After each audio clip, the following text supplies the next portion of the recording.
What is happening out there, everybody? And thanks again for joining us here on Expanded Perspectives with me, Uncle Ham, and joining me, as always, mi amigo, the body armor king, Kyle, Kid Corona, Freedom Filson. Yes, I'm here, folks. I've been practicing my chi. I've been trying to get my body armor to come closer to my hand, but it's not working. The force is not strong with me.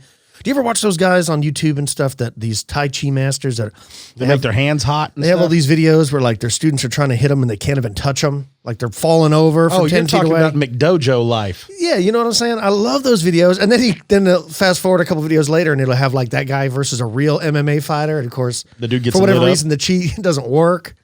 Are there still people? I know that was like a popular thing in the 80s. You know, when Karate Kid come out, I remember there was a lot of people flocking to the dojos to be trained. Are there people today in 2020 that still think that they have a master that knows the dim mock, that can focus his energy to where you can't be touched? You think that's still a thing today? Because all those videos I watch, they all look old. I think it's still a thing today. I hope it's a thing. Because McDojo awesome. Life might be the greatest, one of the greatest Instagram pages. It's a great page, but like again, on there, all the videos look like they're from the 80s, if you ask me. I don't know, but and I know this is going to come off and rub people the wrong way, but whenever you're looking at like some sort of fighting master like that, okay, like and he's like my height, he's like 5'7", weighs like 270. Got the, you know what I mean? Like they're all like short, fat white guys. Always that are walking around, and they don't do it. They just tell you what you're doing wrong. And then they have their cult guys believe that like you run at them, they can just touch your shoulder and you're going to fall down. Yeah. And I'm like, dude, I feel, you know what it makes me, and I think I've even discussed this before, we've talked about this, but it makes me feel bad for people that have trained under them and think that they actually have a skill, like a skill set to stay safe. Yeah. And then they get involved, like maybe in an altercation in the street, and then you learn in a hard way, you don't really have a skill set. That's like what you terrible. learned is how to get your ass kicked. That's what you learned. That's a horrible thing to let people have the false. That's what I think. Thought that they know how to defend themselves. It's almost a crime. Like it really is. I know it's almost instilling them with false hope and makes them go do, like you'd be convincing somebody they could fly. So they're going to run and jump off their house. I knew a guy that was like, I was like, I don't know what we were talking. And I was like, are you a martial artist? And he was like, oh yeah. I go, oh really? Like what style did you study? And he's like, oh, ninjutsu. And I thought he was joking, and then as the conversation went on, I could tell he wasn't joking. I didn't have the heart to tell him that like ninjutsu is not really a art form. That's like more for television. And he's not supposed to tell you that either because he's a ninja. Well, he didn't say he was a ninja. He's like I don't know what it. rank. Yeah, I guess maybe when you get your black belt, you actually are a ninja. I don't know. Shokasugi style, Lee Van Cleef style. But yeah, I was like, dude, I hope you don't ever try to use that in a real fight because that ain't going to work good. But speaking of ninjas, I did see a real samurai the other day. I told you about this fella, didn't I not? I thought Cam was making this up. So, you know. I've been known. I only listen to about 20% of what Cam tells me. The rest I know is complete bullshit.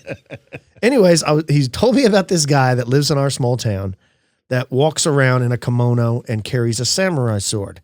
Cam knows he knows exactly where the guy lives. I've seen him train in his front yard. That's what he claims. So the other day I was driving down a main street in our town about to get gas, and I see this guy, and I'm like, whoa, Cam, I see a guy in a kimono carrying a samurai sword. Yeah, he's actually called me. He's talking to me at the time that the sighting took place. Yeah, and he's like, yeah, I told you about that guy like a couple months ago. And I was like, yeah, you did, but I didn't think he comes clean to tell me, I thought you was full of shit. I thought you was messing with me. No, I saw this guy. So I don't know if this guy's like slightly off his rocker or if this guy's completely sane. Who wouldn't do that? He might, or he's one of these guys that, you know, dress up like a superhero and they're like, not vigilantes, but they actually go out and try to help citizens and protect them from being mugged or raped or beaten. Maybe this guy's out doing good.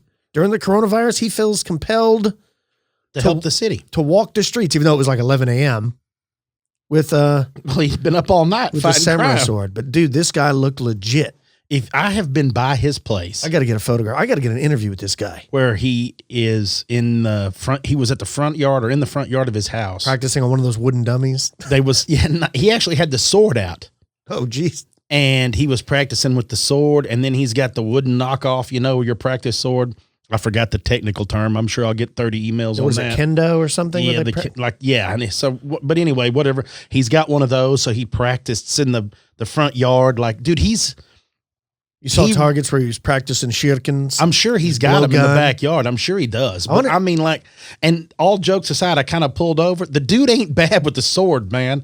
Like, you could put him in a movie right now. I think this dude's legit. I was hoping he would throw down one of those smoke bombs and just see a puff of smoke, and then he wouldn't be there no more. He would go, hood, and he'd start spinning a circle, go down to the ground like that one we watched. What was where he buried himself?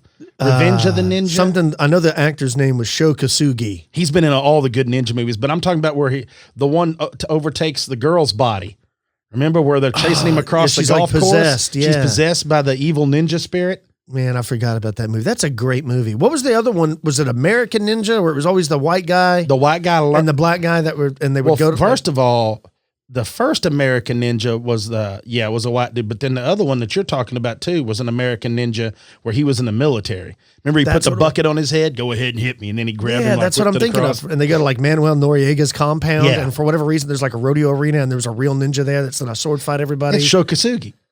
Man, now you're making me want. I'm gonna have to go check that out and see if I can. You know what we need to do? Rent. We're gonna do it. We're gonna start doing like our hot take on like childhood movies that we love. Like reaction videos. Reaction video, yeah. Dude, we should totally do We're going to do that on like crazy old kung fu movies like that, and like movies like we need to rewatch Rawhead Rex. Yeah, now you're onto something. Say, we're going to do it. We're going to start putting it on YouTube. Did you see Dana White's act that Fight Island is a real thing? Well, they canceled it now. Well, I know, but he's purchasing an island to do it. Here's the thing. I don't understand, because apparently that's going to turn into like the old Bruce Lee movie right there. The Octagon. Enter the Dragon. Yeah, it's going to be. Where you got to go to his island and fight. It's going to be awesome. Can you imagine if they like a island that's nothing but where the fights take place? I think it sounds like an incredibly good idea. Where's it going to be? Where's this I don't know. I'm assuming like the Caribbean somewhere. That sounds pretty awesome. I'm not going to lie. Dude. So maybe we can get the samurai dude to do. We need to see. I would like to talk to the guy, but I'm probably afraid for a real good reason. I'm talking about. I think I can hook him up with a membership at Neanderthal Fight Company, and I would like to see that guy get and start training with real people. I don't know if we can handle Maybe it. He can have a seminar. He could give a seminar of sword fighting. Yeah. I'm not going to lie. I would like to sword fight. Like I would not. I was going to say, swords, I'm not going to lie. Fake swords, not real swords. Oh. Like I told you, there's nothing more scary than me than seeing those, like hearing those about those machete attacks. No, dude, that stuff freaks me out. Yeah, no, look, I would much rather have somebody pull a gun on me than they would a samurai sword. Like, I'm just going to be straight up. Yeah, right. There's a lot of other ways I'd like to meet my end. Samurai sword is not one. Like we said, I don't want to be shot with a bow and arrow. Like, I don't want to be like the last white guy since Custer to take one. I'm like, dude, I'm not about that life. I was going to pick up a gallon of milk and a loaf of bread at Dollar General. Now I'm in feudal Japan. That's right. What is going on? The Shogun has sent somebody after me. Well, let's get into some news, folks. Check this out. This was sent in to us by a listener named Jared. He said, okay, so my family and I moved into an old house around 6 or 7 years ago. And for a year or two, everything was normal.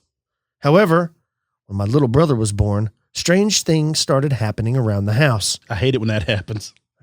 I remember walking into the kitchen one day after school to get a glass of water, and I happened to look over towards the basement door. Right at the entrance leading down into the basement, I saw a huge black figure that was probably 4 feet wide and 6 feet tall.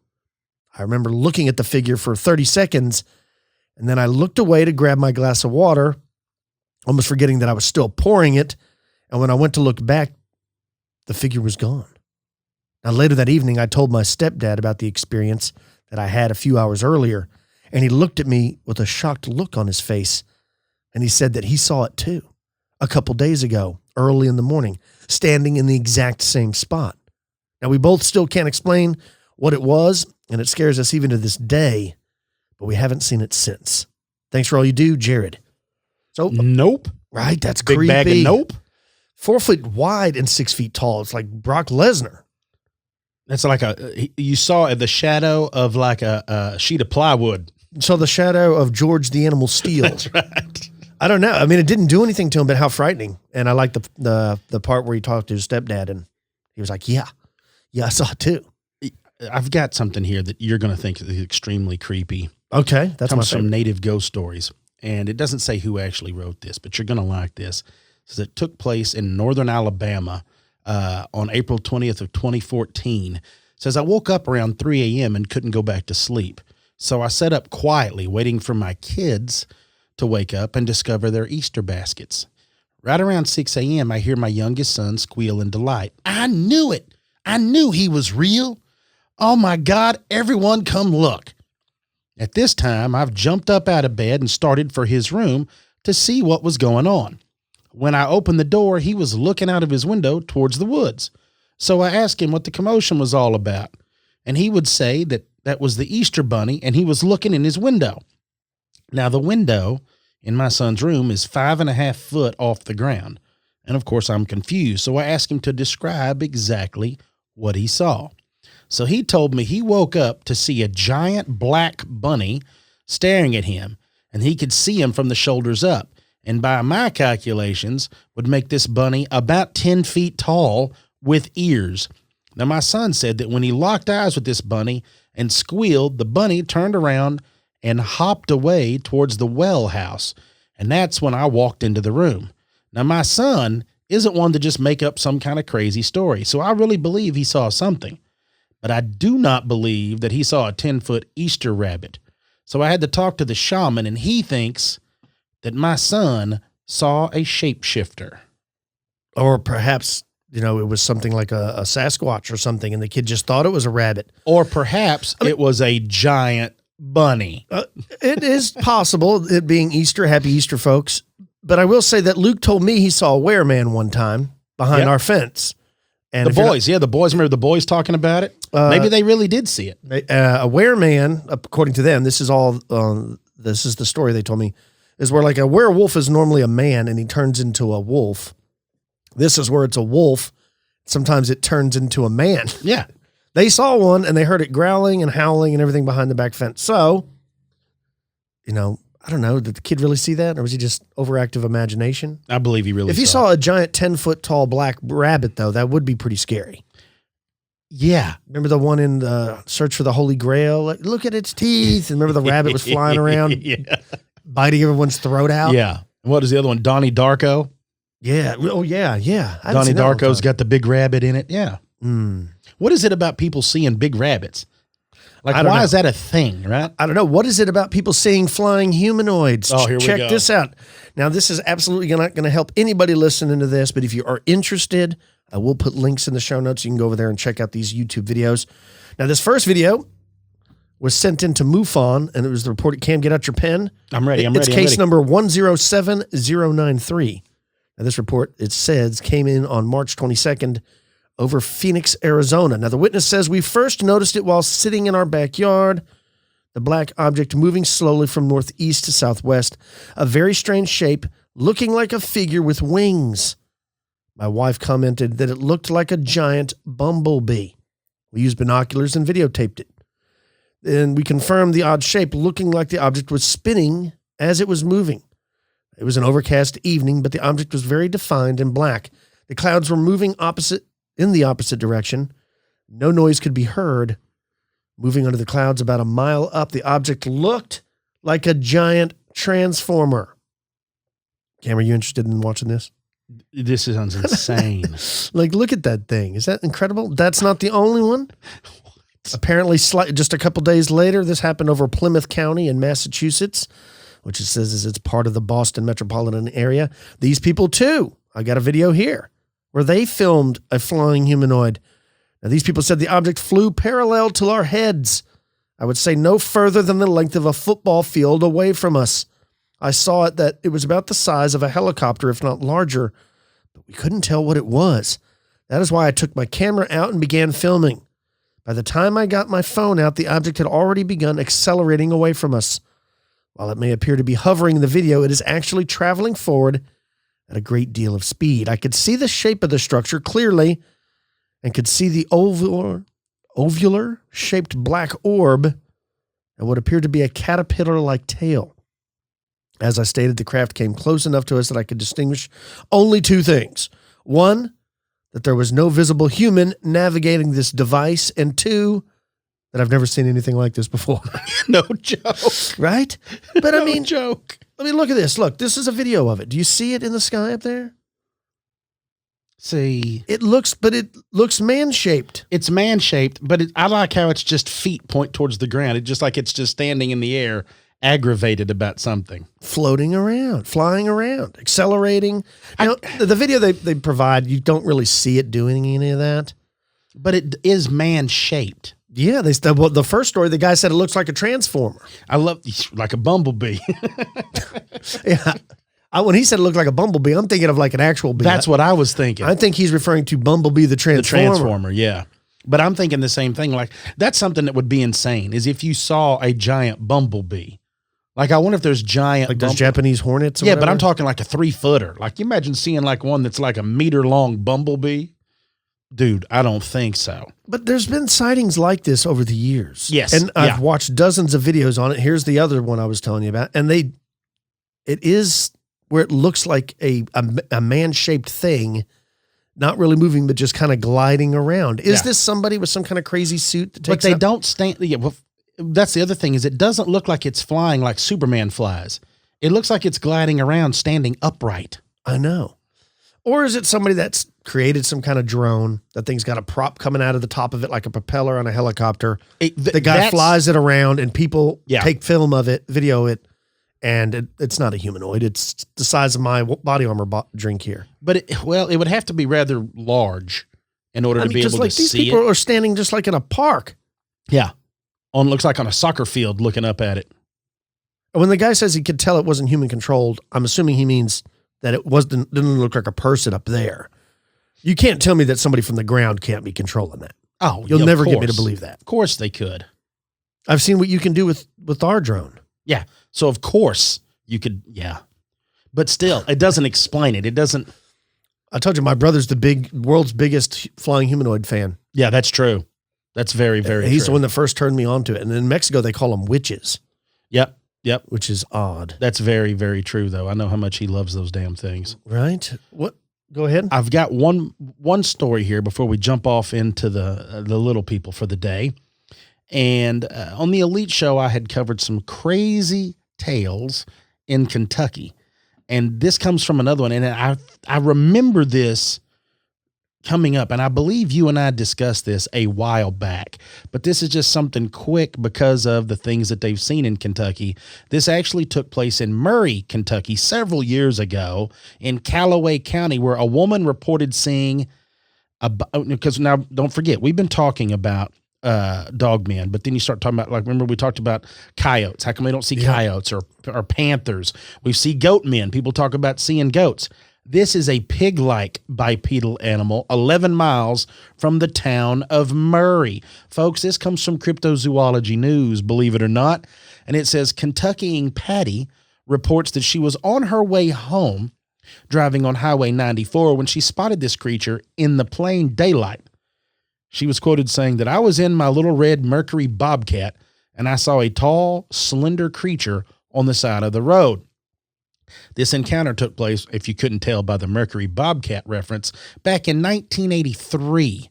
Now, she claims that this unidentified animal had jumped out of a field that had a crop in it just 50 feet away from her vehicle and ran across the road, she says, like a gorilla. Now, she says that she got out of the car and for some reason, oh, hold on, I'm jumping past this. Now, he says that it was using, or she says, its arms and legs, and it was headed over to like a swampy area by Kentucky Lake. She says that she jumped out and yelled at this creature and that it stopped and turned around and looked straight at her. And she says that's when fear sank in and she jumped back in the Bobcat and locked the doors. She said, "I waited for a few minutes while the creature was still visible. This was rush hour, but the odd thing is that there were no other vehicles in sight. So it should be really busy on the highway. Right. There's nothing around." She slipped into a parallel dimension or something? What she said she was hoping is that somebody would drive by so she could flag them down and say, "Do you see that too?" Now, she described this thing as being 7 foot tall, hairless, all hairless, y'all, with pink skin, a long torso, arms, hands similar to that to a human with short legs. Its neck was longer than a human's, and it held a small head with pointy ears. And she said the face looked like it had intelligent eyes and a pig-like snout. Now, how terrible does this thing sound? Holy cow. A large, hairless, pig-snouted monstrosity. Now, it says she believes that this was a young one and that it reminded her of a teenager, mischievous, but not harmful. She goes on to say that I would describe it as a cross between a primate, a pig, and a human. And as soon as she got home, she told her husband about what had happened. And, of course, he didn't take her serious. No, imagine somebody comes home and tells you that story. She says that he thought I was crazy, but I know what I saw. Which is the title of a book. I just did a book review on YouTube. I know what I saw. That's They're right. crazy. It sounds like to me something that was created in a lab, a secret lab. I'm picturing Nazi scientists working with the American government. Why do I like that idea? I love that idea. I don't know. They're using CRISPR and they're trying to clone humans with pig animals, and this was the offspring, and it somehow got loose. Well, I don't know. I like that idea, but like I told you, I always think when I think of the pig stuff as the original movie Swamp Thing. You think about those crosses with the animals, and that's kind of what they're doing. Yeah, pretty crazy. That's another one we need to do on the video. Yeah. We're going to get to it. We're going to get to it. Sure. But let's get into the segment, Cam. I know for y'all that are listening to the show, and you especially, Cam, you know that I'm a big fan of the Giants. But what if I was to tell you that here in America, long, long ago, not only was there a race of giants, but there also was a race of little people, like dwarves. And that's what I'm going to be talking about. So let's get into that.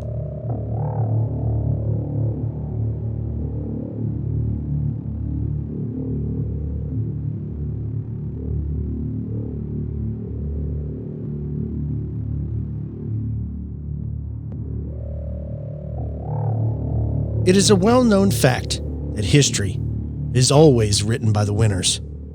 The whole history of mankind has numerous unknown facts, which are never, or at best only partially contained in today's textbooks. Researchers, historians, and everyday people like you must therefore dig very deep into the old archives in order to bring the real truth to light.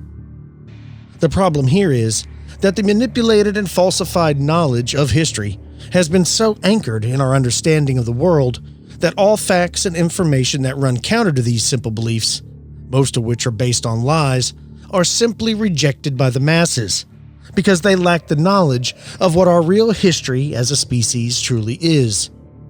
It's not your fault you've never heard of what I'm about to speak about. Hell, your own teachers, professors, and parents probably aren't aware of the truth either. They too were lied to. That is why more and more alternative researchers, listeners of fine podcasts, and enlightened people are asking themselves, what is actually going on here? Why was and is the truth being manipulated and falsified? And who is responsible for all this? Since facts and information that have been kept secret up to now are now constantly being uncovered, one can only surmise that there has been a historical cover-up. But even today, it continues, because one cannot simply deviate from it now. All history books would have to be rewritten. All the real knowledge and secret archaeological discoveries made all over the world fall under the secrecy of fringe science. These discoveries are so sensitive, they are completely excluded from normal research and reporting. An important part of these historical secrets are those of the ancient giants and dwarves of North America.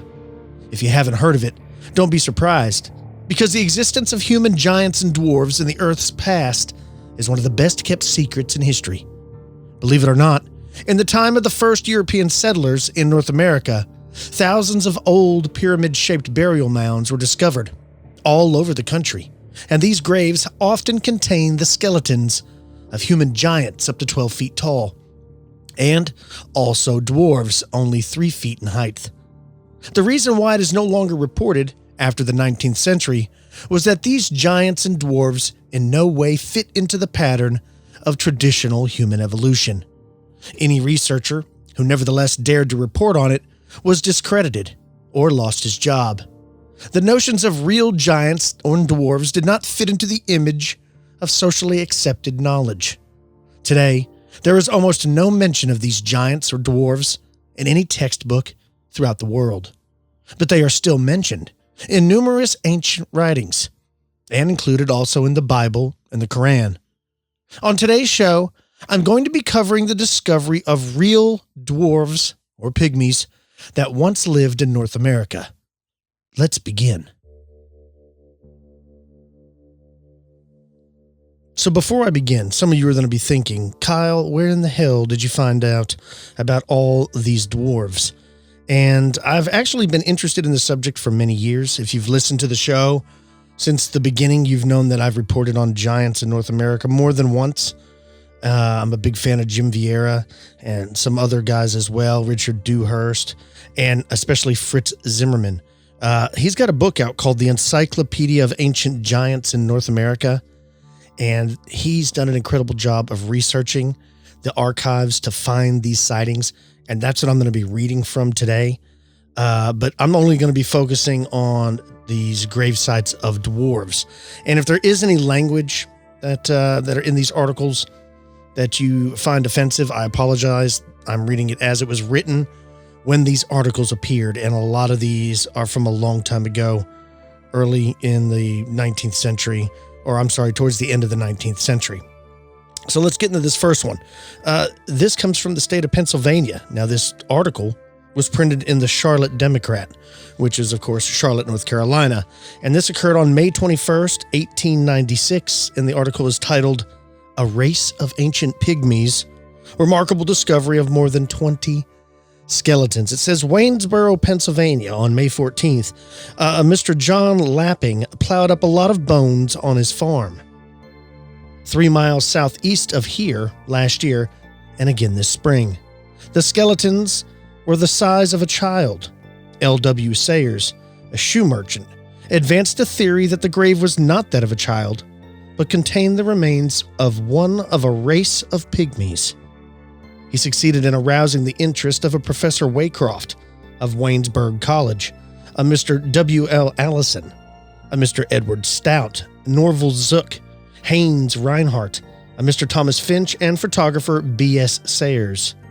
In company with those gentlemen, Mr. Sayers opened 20 graves on a knoll in front of Mr. Lapping's house. The graves were arranged in the segment of a circle, nearly 400 feet in diameter. They were elliptical holes dug in the earth and covered by smooth slabs of sandstone. The cavities under these slabs were 9 to 10 inches deep. The slabs were found uniformly 10 inches below the surface. The skeletons had been placed in the graves unprotected by the masonry. The head had been bent forward slightly over the breast, and the limbs had been drawn up. The body, evidently, had been placed partly on the right side, and in every instance the face had been turned to the east. The average length of the skeleton was 18 inches. The length of the head, 6 inches. Spinal column, 9 inches. Forearm, 3¼ inches. In one of the graves was found a volume bound in a deerskin, in which was written the following. It said, John T. Kent, born in 1749. The 17th day of October, 1796, I, John Kent, while digging a hole in the new clearing for the purpose of planting an apple tree, accidentally uncovered a human skeleton, about 3 feet in length. Believing in the final resurrection of the body, as well as the sun, I carefully replaced the stone over the grave and planted the tree at the head of the grave. Rest in peace, ye mankind of ancient days, ye former guardian of the forest land. Thy bones shall be removed. So, I guess apparently this person was plowing in their field. This is what happened a lot. So, like when the first settlers came here, they would find these stone stone walls, stone henges even, these mounds. And as, westward expansion happened, these farmers would acquire new land and they begin plowing and turning and tilling the earth. And they would come across these graves. And according to this, I don't want you to be confused, the deer skin bound book they found wasn't talking about the pygmy or the dwarf was born in 1749. Apparently, somebody else prior to the guy that was working his land, a guy named John Kent accidentally stumbled upon the grave of this pygmy, and he felt bad for disturbing it, and so he put in there a deerskin bound book talking about when he found it and what it was there for. I guess, the foresight that somebody might accidentally find it. Pretty cool. Moving over to the state of Ohio. This comes from the Centennial History of Coshocton County, Ohio, Volume 1, 1909. It says, the skeletons, reduced to chalky ashes, were 3 to 4.5 feet long, smaller than Indian or mound skeletons. These pygmies have led to much conjecture. Thus far, no definite conclusion is recorded in any of the notices of this ancient city of the dead. The Bibliography of Ohio Earthworks, prepared for the Smithsonian Institution, includes the notice in Howe's Historical Collections, quoted from Dr. Hildreth's description in Silliman's Journal, 1835. This also mentions an ancient cemetery of pygmies near the town of St. Louis. There are skeletons there that were found in these stone sepulchres, while those here seem to have been in wooden coffins. A discovery of pygmy graves on the Keene-Bethlehem Township line was credited to a Mr. J.C. Mulligan. The long rows of graves of the pygmy race at Coshocton were regularly arranged with heads to the west, a circumstance which has given rise to the theory that these people were sun worshippers, facing the daily approach of the sun god over the eastern hills. In this respect, however, there is no resemblance to the various positions of skeletons found in these mounds. Acceptance of the sun worship surmise does not necessarily imply a deduction that this pygmy race may have descended from the river people of Hindostan or even Egypt. Primeval man, wherever found, seems to have been a sun worshiper. Man, pretty cool. But moving on, not just in Ohio, West Virginia. In the Chronicles of Border Warfare in West Virginia, titled 1895, it says, in this state, too, have been found burying grounds in which the skeletons seem all to have been those of pygmies. The graves in which the bodies had been deposited were seldom 3 feet in length, yet the teeth and the skulls prove that they were the bodies of persons of a mature age. Upon the whole, there cannot be much doubt that America was once inhabited by a people not otherwise allied to the Indians of the present day, than that they were descendants of him, from whom has sprung the whole human family. Well, that's a pretty interesting description. Again in West Virginia, History of Fayette County, West Virginia, 1926. It says, within the village of Brownstone, 10 miles above Charleston, and just below the mouth of Lenz Creek, is another such burying ground. Some time ago, 2 skeletons were found together here, one of a huge frame about 7 feet in length, and the other of a deformed dwarf of about 4 feet in length. So in this case, there's a giant found buried with a dwarf. Now, this is not a rare occurrence for whatever reason. It seems to be at that time there was a population of Native Americans, and when they got here, apparently there was already a race of giants living in North America and already a race of dwarves living in North America. Now, what's confusing is sometimes the dwarves are found buried by themselves, and likewise, sometimes giants are found buried by themselves. But there's an awful lot of cases where there's giants found buried with normal-sized humans and sometimes buried with dwarves. So it's confusing. I don't know if, like, say, the giant had 3 normal-sized Homo sapien wives, or perhaps they took a dwarf or pygmy as a wife, or a servant, and they were buried together, perhaps, I don't know, to serve the giant, the master in the afterlife. There's no real, I don't have an understanding of it, but it is common for a giant to be found buried with either a normal-sized person or a dwarf or pygmy. Moving on to the state of Illinois. This comes from the St. Louis Republic, November 29th, 1903. Now, this one in particular speaks of a giant. It's titled Skeleton of a Giant. Now, Harrisburg, Illinois. While digging a well on the old Inman factory lot near Shawneetown, a few days ago, Sanford K. Jenkins unearthed several skeletons of an old and also some old Indian relics. In a space 8 feet square, Jenkins took out 14 skeletons and 6 vessels of different sizes. One peculiar and remarkable thing about the skeletons were their size. One skeleton was that of a giant, which measured fully 8 feet in height, while right near this one was found the skull of an adult not larger than that of a 4-year-old child, and was perhaps the remains of an ancient pygmy. While the ground is near the old Indian mound, and it's supposed to have been the burying ground of the Indians in earlier days, it is thought by some of the older citizens that they were buried over 1,000 years ago, before the Indians and Native Americans inhabited this country. Moving on to the state of Tennessee. Now, Tennessee, for whatever reason, has a large number of dwarfs and pygmies that are found in that particular state. There's a lot of giants and dwarves that were found all over the Ohio Valley. I'm not complaining that if you've ever driven through that area, it's a beautiful place. It's no wonder that they settled there.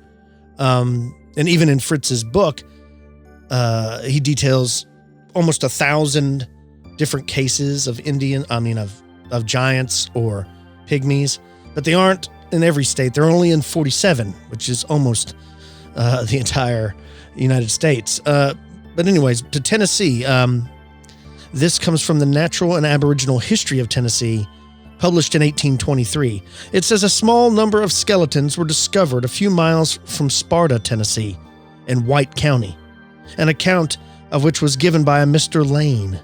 The graves found were about 2 feet in length and 14 inches broad and 16 inches deep. These extend promiscuously through the farm of a Mr. Lane and in a large and closely connected burying ground that's located in the vicinity. There were others of the same description, 4 miles south of Sparta, and it is said that hundreds of them might be found throughout the county. There is no discernible rising on the surface of the earth on account of these graves, and they were found by sinking an iron rod into the ground until it struck the covering stone of the coffins. These graves generally contained small skeletons of human beings, but so much decayed that they could not be removed without being broken into pieces or crumbling into dust. There were also found in them the remnants of pottery and shells, as well as bones of animals, and one skeleton that laid on its back with the feet drawn up, so as to raise the knees about 4 inches above the bottom of the grave. The head was also so raised as to cause the chin to lie upon the breast. This skeleton, carefully measured as it lay, was found to be from a little below the ankle joints to the top of the skull, 2 feet 10 inches, making a proper allowance for the bending of the legs and the inclination of the head. But one grave of the whole series was of a larger size and of a different form, being constructed after the manner of a coffin, 14 inches broad at the head, 22 at the elbow, and 10 at the foot. The sides and ends were of flagstones, the same as those of the small graves. In this grave lay a skeleton 5 foot 5 inches long, the head to the west and the feet to the east. This skeleton was carefully uncovered without displacing any of the bones until the whole was exposed to view. Its mouth was wide open and contained a full set of teeth. The arms lay along the side. The ribs were broad and flat, and more than double the size of those of the pygmies. The head was also much larger, the eyes wider apart, and the forehead higher than those in the smaller graves. The skull was perfect, with the exception of a fracture on the right cheekbone, and a quantity of fine, straight hair adhered to it, which was of a bright gray. No vessels or trinkets were found with this skeleton, and from the great dissimilarity in the shape of the head and the size and form of the bones, it seemed to belong to a different tribe from the skeletons of the smaller graves. From the great number of small graves found here, says Mr. Lane, all have the same description, and among them all, but one being of a large size. It seems to indicate that there was in ancient times a race of people whose height was from 2 feet 10 to 3 feet. As old as the hair of a large skeleton seemed to be, there was not a tooth lost or an unsound in either jaw. But one of the pygmy heads had in the upper jaw a decayed tooth, whence it was conjectured that the person to whom the skeleton belonged was older than the former. Specimens of the contents of these graves were submitted to the medical gentlemen of Nashville, and various opinions were entertained as to the maturity or the infancy of the smaller skeletons. The prevailing one seemed to be that these skeletons belonged to adult persons of a small size, and also that some of the bones found were those of animals, natural and aboriginal history of Tennessee. In another publication, Queens County Sentinel, August 3rd, 1893, the title of the article is Dwarf Americans. It says the Smithsonian Institution has undertaken a peculiar work in this locality. This people of the worlds have paid lengthy visits to that hilly country known as East Tennessee, have always been impressed with the sublimity and beauty of the mountains, the simplicity and superstition of the inhabitants, and the general air of sleepy mysteriousness surrounding everything.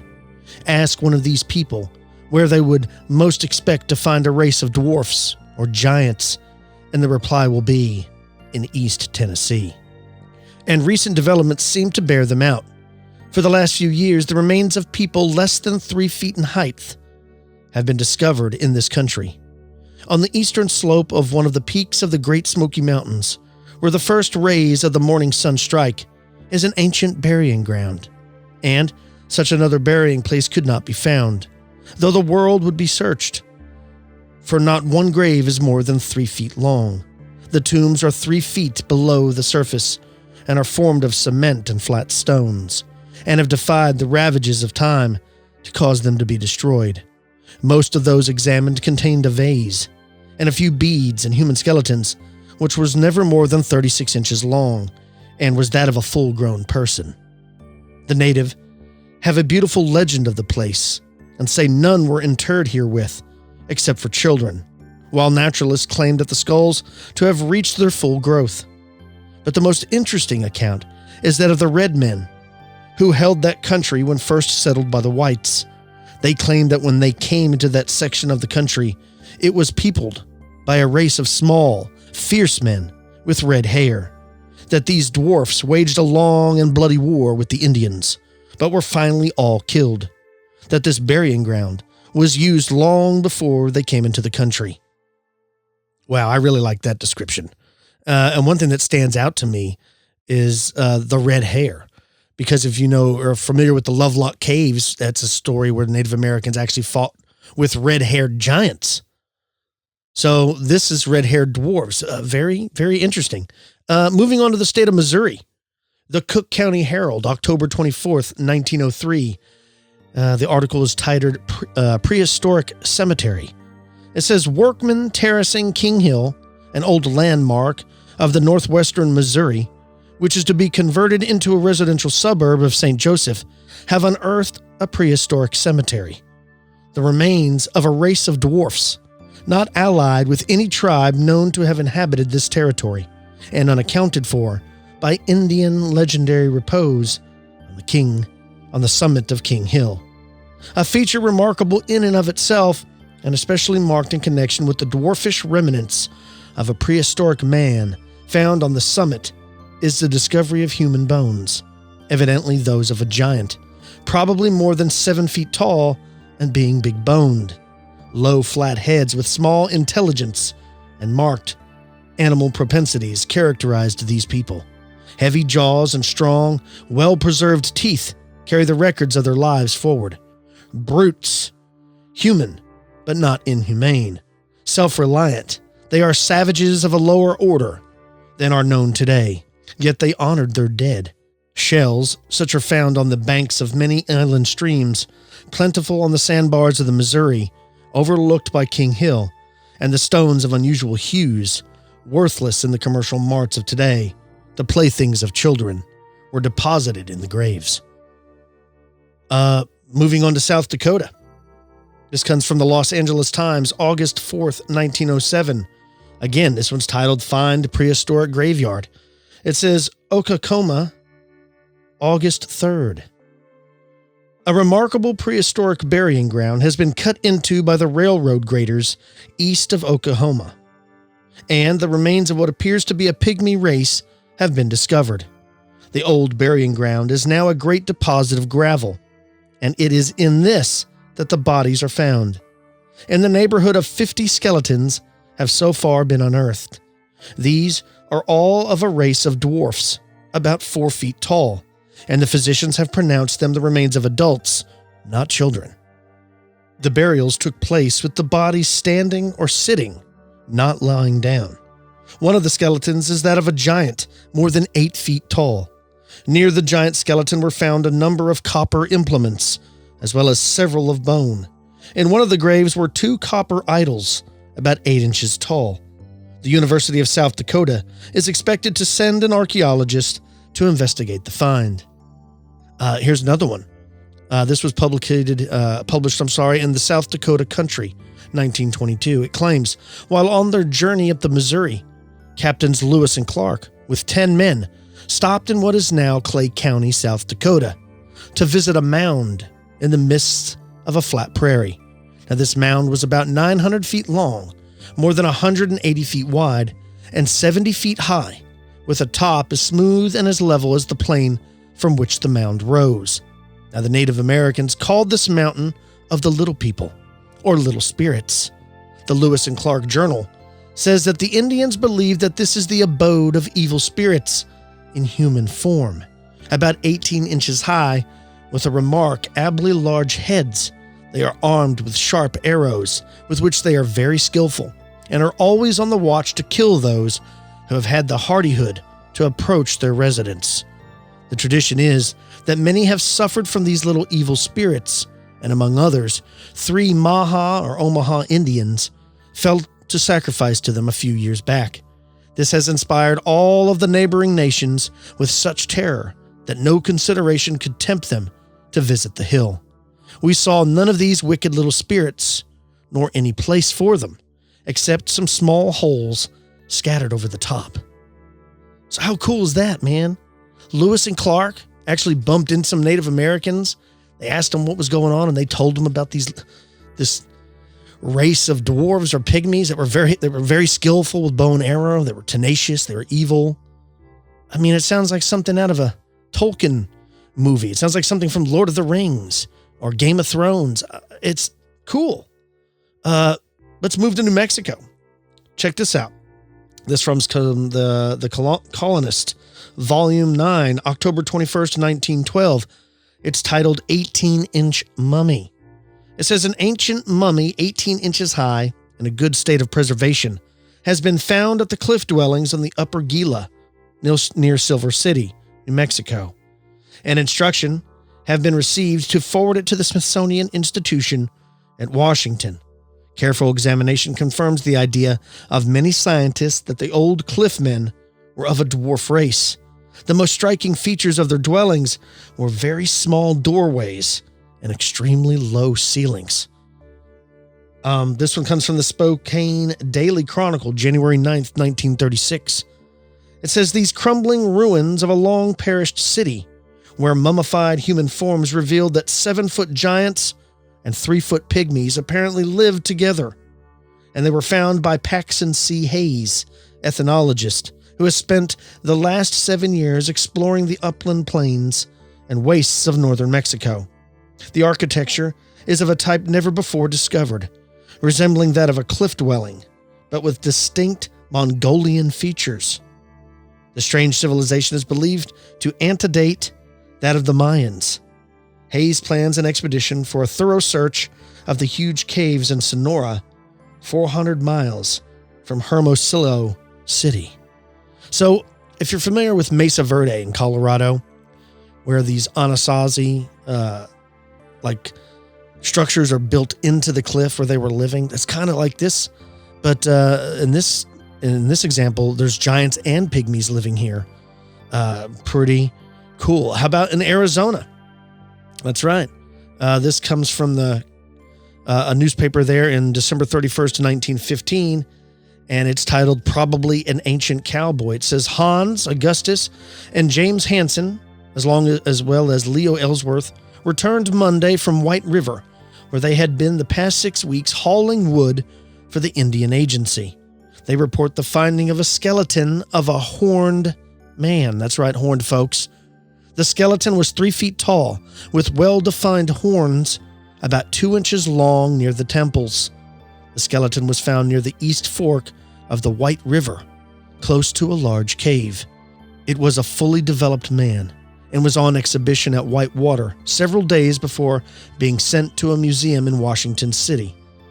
This comes from the Snowflake Herald. So you might be saying, what? Yeah, this actually is not the first account of finding not just a dwarf or pygmy, but also giants and having horns on their head. This is the first time I've heard of a dwarf with horns, though, so that's pretty cool. And if you think I'm crazy, I mean, you can do a Google search. There was one that was found, a really cool one that was found like in Pennsylvania, like in Sierre or somewhere like that. And this skeleton has horns. Pretty cool. Here's another one from Arizona. This comes from the Border City Star on March 20th, 1923. It says, Cliff Dweller skeleton declared that of a pygmy. Check this out. Prescott, Arizona, March 20th. Scientists who will visit Prescott next summer to attempt to fathom the mystery of the ancient cliff dwelling on the Verde River will be asked to give their attention to a skeleton found recently by Morris and Howell Payne, ranchers living a few miles north of this city. Although the skeleton is apparently no larger than that of a child of 4 or 5 years, the skull contains a fully developed set of mature teeth. The Payne brothers unearthed the skeletons while excavating. Tiny doorways and low ceilings seemed to bear out the theory that the people living there were of a small stature. But the dwarf-like skeleton is so much smaller than that of a man of today that it has created another of those archaeological problems which it is the purpose of the National Geography Society to solve. It is possible, in a series of expeditions next summer, for a road in Granite Dells, a vast granite formation near Prescott.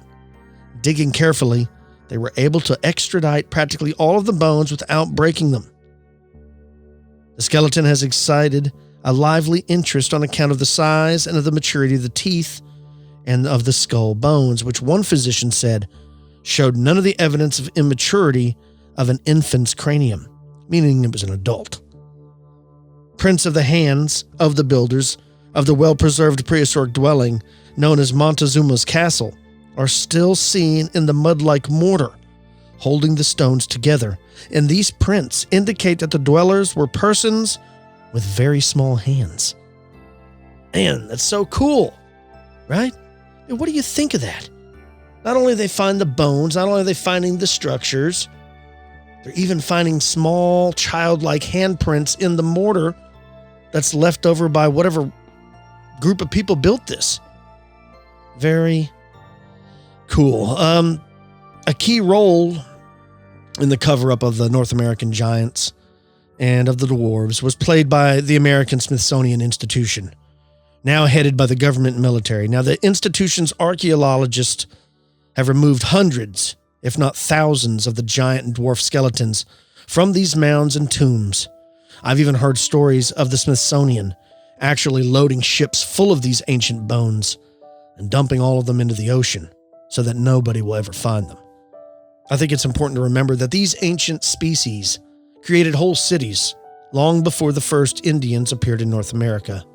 Until the beginning of the 20th century, it was regularly reported in the newspapers of that time, even in papers like the New York Times. And many of the giants' large stone sites show similarities to numerous ancient megalith sites all over the world. All these buildings were designed according to precise astronomical and mathematical criteria, which is also completely ignored by school and science today. So, where did this knowledge come from? Who were these giants and these dwarves, and where did they come from?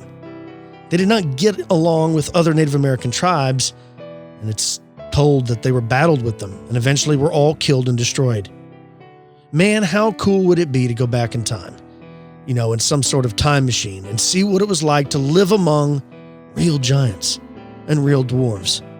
I think it's time we stop pretending that we know everything and take a good hard look at our real past so that we don't make the same mistakes our ancestors did. You're listening to to Expanded Perspectives.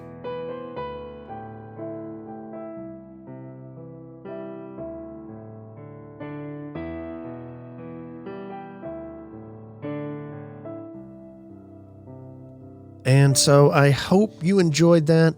Of course I enjoyed it. It's one of my favorite topics. Mine too. And it's crazy to me that, like I brought up, that this is not talked about. Like, none of my history teachers ever told me this. You're told the very generic story, like you learned from watching Peanuts, the Charlie Brown cartoon, that like the Pilgrims came over on a boat, and Christopher Columbus landed, and they had a big feast, and them and the Native Americans, they all were buddies. They all got along till at one point in time, then they kind of fought a little bit. Then we started the 13 colonies, and then, westward expansion happened, and there was all types of things, and as we progressed across the West, we demoralized the Native Americans, we put them in these reservations, and that was there's no talk when I was taught history.